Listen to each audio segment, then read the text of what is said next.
전공의가 병원을 비운 지 5주 차에 접어들었습니다. 정부는 중증 응급 환자의 의료이용 공백을 최소화하기 위해 역량을 집중하고 있습니다.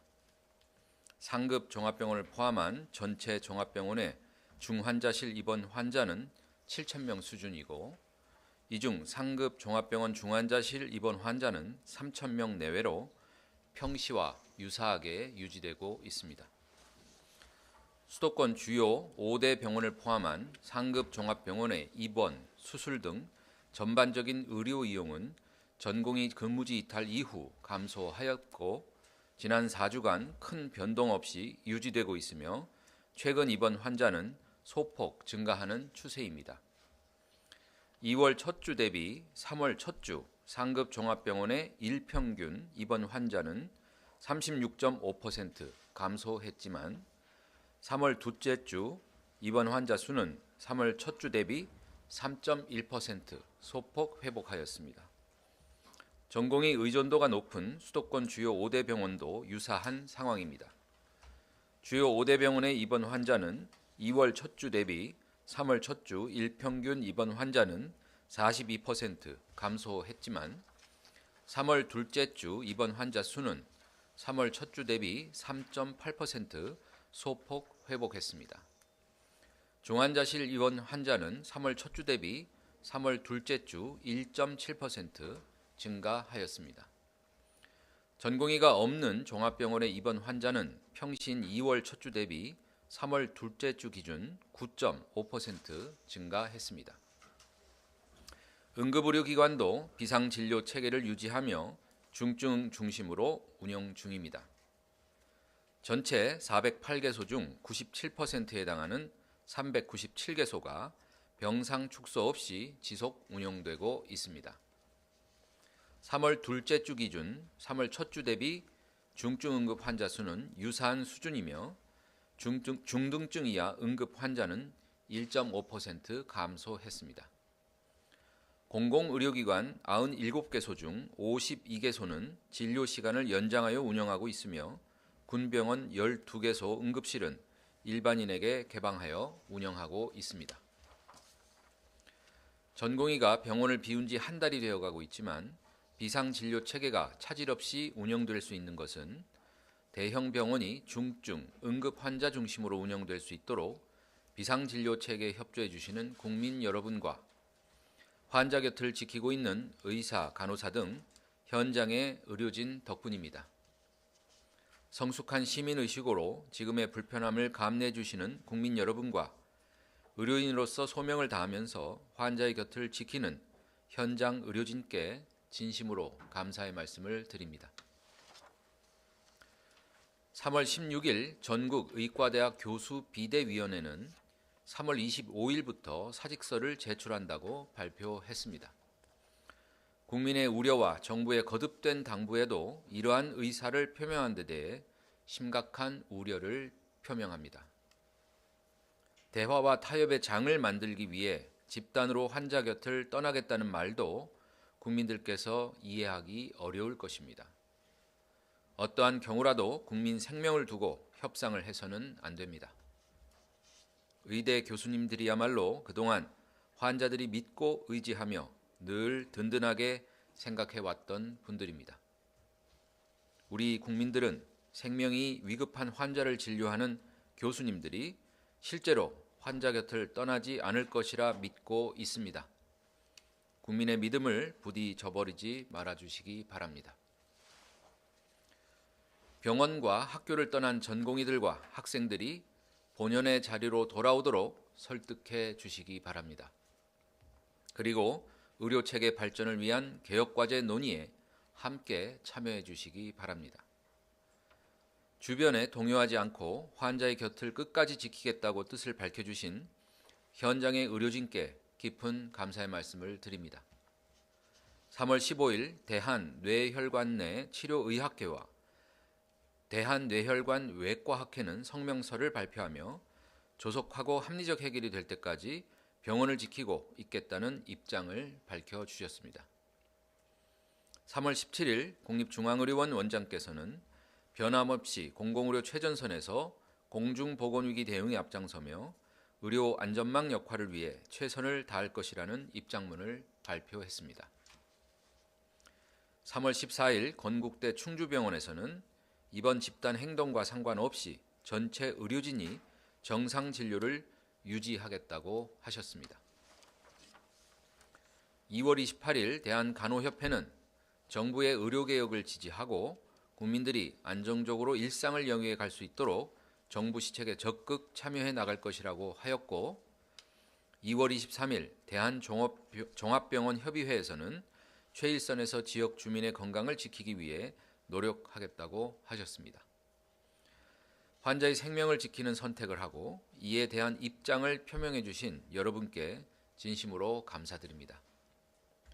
환자의 곁을 지키겠다는 여러분의 목소리가 전체 의료계로 확산되기를 바라며 대화를 통해 합리적으로 문제를 해결할 수 있는 계기가 될 수 있기를 기대합니다. 정부도 지금의 상황을 합리적으로 해결하도록 최선의 노력을 다하겠습니다. 국민의 생명을 지키는 것을 최우선순위로 하여 중증 응급 환자의 진료에 공백이 생기지 않도록 비상진료 체계를 더욱 강화하고 의료계를 포함한 각계의 의견을 경청하면서 허심탄회하게 논의해 나가겠습니다. 오늘 중대본에서는 의사 집단행동 피해신고지원센터 접수 현황과 처리 결과를 논의하였습니다. 의사 집단행동 피해신고지원센터는 지난 2월 19일부터 운영하고 있으며 3월 15일까지 총 1,414건의 사례를 상담하였고 509건은 피해 사례로 신고 접수되었습니다. 신고된 피해 사례의 28%에 해당하는 141건은 의료기관으로부터의 불이익을 우려해 익명으로 신고되었습니다. 총 509건의 피해 신고 사례 중에서는 수술 지연 신고가 350건으로 가장 많았으며 진료 취소 88건, 진료 거절 48건, 입원 지연 23건으로 집계되었습니다. 진료 과목별로는 외과, 정형외과, 흉부외과, 신경외과 등 외과 계열이 전체의 39%인 197건으로 많았습니다. 정부는 피해 접수 사례를 지자체로 연계해 현장 점검과 행정 지도를 실시하고 현장 조사가 필요한 사항은 즉각 대응팀으로 연계하는 등 집중적으로 관리하고 있습니다. 현재까지 11개 시도에서 104건의 조치 내용을 회신받았습니다. 구체적으로 중증도가 높은 환자에게 무기한 수술 연기 통보를 하거나 진료 예약을 반복해 변경한 경우에는 수술 일정을 잡거나 진료 예약을 앞당길 수 있도록 최대한 지원하고 있습니다. 수술과 입원 조치가 이루어진 사례는 15건, 수술 일정 예약이 이루어진 사례는 4건입니다. 진료 거부나 설명 의무 위반 등 법 위반이 발생하지 않도록 85건의 행정 지도도 이루어졌습니다. 신고자가 희망한 총 174건에 대해서는 법률 상담을 지원하였습니다. 주요 내용은 수술 지연에 따른 검사 비용 보상 56건, 질병 악화 우려 37건, 의료 과실 의심 14건, 소득 활동 차질 7건입니다. 최근 피해 신고 지원 센터를 통해 접수된 피해 접수 사례는 감소 추세에 있습니다. 운영 첫 주인 2월 19일부터 23일까지는 일평균 45.4건으로 가장 많았으나 3월 11일부터 15일까지의 피해 신고는 일평균 13건으로 감소하였습니다. 앞으로도 정부는 피해 신고 지원 센터로 접수된 피해 사례를 예의주시하여 제때 적절한 지원이 이루어지도록 하겠습니다. 정부는 의료개혁 4대 과제를 속도감 있게 추진하고 있습니다. 의료 체계를 정상화하기 위해 수련생인 전공의에게 의존하는 현행의 병원 운영 체계를 전문의 중심으로 전환하고 상급 종합병원, 종합병원, 병원, 의원으로 이어지는 의료 전달 체계 개편을 추진하고 있으며 궁극적으로 지역 완결형 의료 체계를 확립해 나가고 있습니다. 이러한 의료개혁의 성공은 건강보험의 공정한 보상 체계가 뒷받침되어야 달성할 수 있습니다.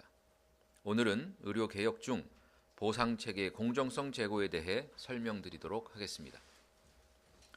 우리나라 수가제도는 모든 개별 행위마다 단가를 정하여 지불하는 행위별 수가제를 근간으로 하고 있습니다. 미국, 일본 등 주요 국가는 날로 급증하는 의료비에 대응하고 의료 서비스의 성과를 높이기 위해 가치 기반의 지불 제도로 혁신을 거듭하고 있는 반면 우리나라는 수가 지불 제도에 대한 혁신이 상대적으로 더디어 OECD 국가 중 행위별 수가가 전체 건보 지출에서 차지하는 비중이 가장 높은 나라입니다.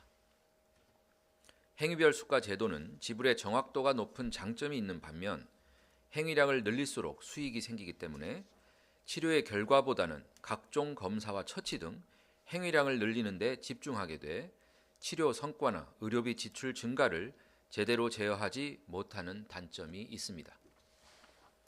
앞으로 이러한 단점을 극복하고 건강보험의 지속 가능성을 제고할 수 있도록 의료 서비스의 목적인 국민의 건강 회복이라는 성과와 가치에 지불하는 가치 기반 지불 제도로 혁신해 나가겠습니다.